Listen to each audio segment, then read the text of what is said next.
સૌ જોડાઈ રહ્યા છો ગર્ભ સંસ્કાર ગીતામાં.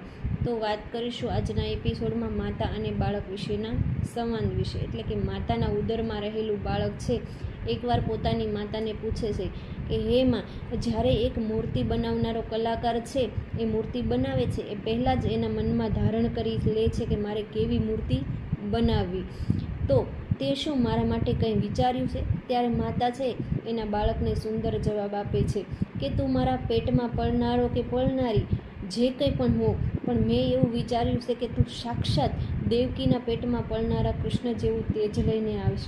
તારું તેજ છે એ ચારેય દિશામાં ફેલાયેલું હશે એવું હું અનુમાન કરું છું. તું એટલો તેજસ્વી હશે કે તારા પ્રકાશથી આખી દુનિયા ઝળહળી ઉઠશે. તો તું એક કલા કૌશલ અને ચાતુર્યવાન હશો એવી હું ઈચ્છા રાખું છું. તું મારા જ પેટમાં પળનારો કે પળનારી છો, પણ મારી જ છબી હશે એટલો મને ગર્વ છે. તો દરેક માતાઓએ પોતાના બાળક માટે આવું વિચાર્યું હશે.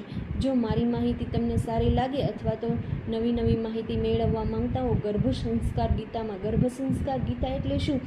તો કે ગર્ભમાં રહેલા બાળક માટે માતાએ શું કરવું જોઈએ અને એના માટે કેટલું કરવું જોઈએ અને શું ધ્યાન રાખવું જોઈએ, બધી જ માહિતી તમને આ ગર્ભ સંસ્કાર ગીતામાંથી મળી રહેશે.